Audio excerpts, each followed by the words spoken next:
Yes, kanongere ngwereze ikaze nanone kuri YouTube channel aho waba uherereye hose wumve yuko tugwaye karibu mu kiganiro cy'uyu munsi. Umukuru w'igihugu cy'u Rwanda rero Perezida Paul Kagame yamaze gutangaza yuko uyu Antoine Tshisekedi nta na rimwe yigeze atorwa n'abaturage ba Republic Iharanira Demokarasi ya Congo, ahubwo yavuze yuko na manda ebyiri zose yiyamamaje rwose bamwibiye amajwi bakamushyira ku buyobozi ariko atari abikwiye habe na gatoya. Wakibaza rero ni gute byari bigenze kugira Paul Kagame avuge ibi ngibi? Ni ikiganiro yagiranye n'abadiplomati arangije aravuga ngo amatora y'ahangaha mu gihugu cy'u Rwanda aba mu mucyo, ariko muri Republic Iharanira Demokarasi ya Congo ntabwo ariko bikozwa. Reka turebere hamwe rero uburyo byari byifashe. Icyo kiganiro Kagame yagiranye n'abadiplomati bahangaha mu gihugu cy'u Rwanda cyari kigamije kuki? Reka bari byo turebera hamwe. Nimba ari ubwa mbere ugeze ku YouTube channel rero ngwaye ikaze,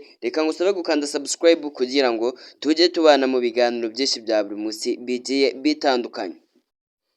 Paul Kagame rero yatangaje ko Felix Tshisekedi uyobora Republic Iharanira Demokarasi ya Congo atigeze atsinda amatora y'umukuru w'igihugu yabaye muri 2018 ndetse no mu mwaka wa 2023. Ni ubutumwa yatangiye mu kiganiro yagiranye n'abadiplomate bahagarariye ibihugu mu Rwanda kuri uyu wa 16 Mutarama 2025 ubwo yasobanuraga inkomoko y'amakimbirane y'u Rwanda na Republic Iharanira Demokarasi ya Congo. Umukuru w'igihugu yagaragaje ko iyo ibihugu bikomeye bivuga ukuri rwose, aya makimbirane bigaragaza uburyarya no kubangamira abaturage nk'uko bibigenza iyo bisaba ko ihema rya demokarasi ryubahirizwa, ariko bo ntabwo uko babisaba ari nkako babikora. Yatangaje ibi bihugu byavuze ku matora y'umukuru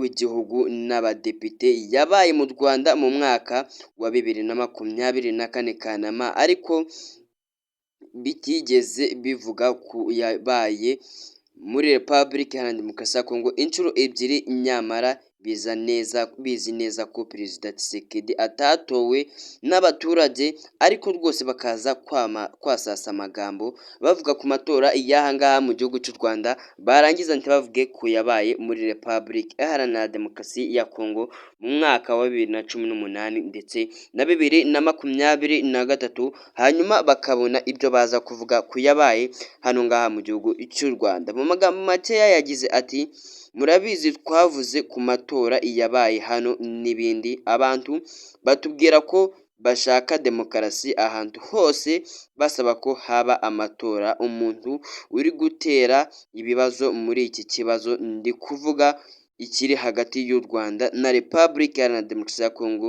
inshuro ebyiri ntiyatowe kandi murabizi ibi ntabwo twabitindaho. Perezida Kagame yagaragaje ko kubona ko Tshisekedi atatsinze amatora bidasaba ibimenyetso kuko byigaragaza, ariko ko ibihugu byirengagije ntibyagira icyo bibivugaho kubera uburyarya n'imbogamizi ndetse no kutareberera inyungu z'abaturage bamwe na bamwe. Ati uyu mugabo Tshisekedi ubwo bwa mbere ntiyatowe kandi murabizi ntimubivugira mu ruhame, njye ndi kubivugira mu ruhame, niryo tandukaniro gusa. Murabizi ubwo bwa kabiri cyabaye kandi murabizi ni izihe ndangagaciro mutubwira ko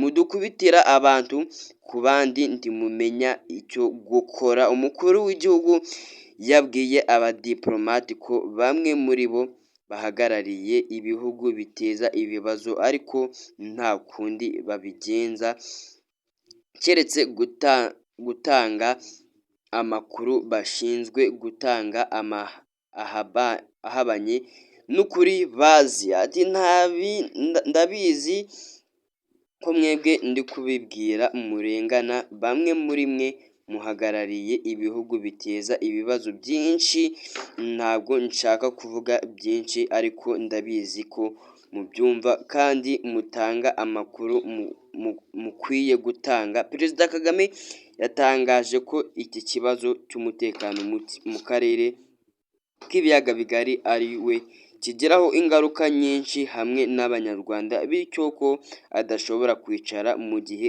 ari kubona iki kibazo kandi hari uburyo bumwe cyangwa ubundi ashobora kukirwanyamo. Yavuze yuko rero bityo ngicyo iki kibazo ataragikemura atagomba kwicara ngo atuze. Yagize ati ni ubuzima ni urupfu kuri njyewe n'abantu banjye, kuri mwebwe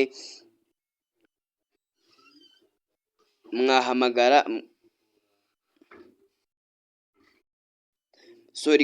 mwahamagara mugatanga amabwiriza mu gihe mukina umupira w'amaguru, tennis cyangwa se golf biroroshye, bityo kuri njyewe ni ubuzima ni urupfu. Yasabye amahanga kumva u Rwanda n'abanyamakuru aho kubangamira ku ruhande rumwe, agaragaza ko adakwiye kubafata nk'uko bari bamaze mu myaka 50 ishize ubwo batari bakamenya ubwenge bwo gukemura ibibazo byabo. Yavuze yuko rero atagomba kubafasha yuko batari mu myaka 50 ishize.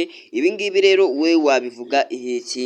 Rwose ibyo Paul Kagame yavuze nimba ari ukuri nk'uko yabihamije mu itangazamakuru, avuga yuko muri manda 3 nta nimwe uyu Tshisekedi yigeze atorwamo, ahubwo hose ari uburyarya, amatora nta na hamwe yatsinze, aho bwose bagiye bamuhereza umwanya adakwiye.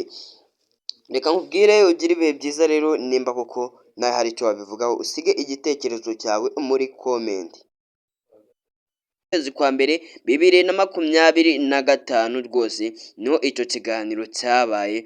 Perezida Paul Kagame avuga yuko Tshisekedi atigeze atorwa na rimwe, ahubwo yibirwa amajwi buri gihe uko amatora abaye. Nimba ari ubwa mbere ugeze kuri YouTube channel, reka ngo sabe gukanda subscribe kugira ngo tujye tubana mu biganiro byinshi bya buri munsi bigiye bitandukanye.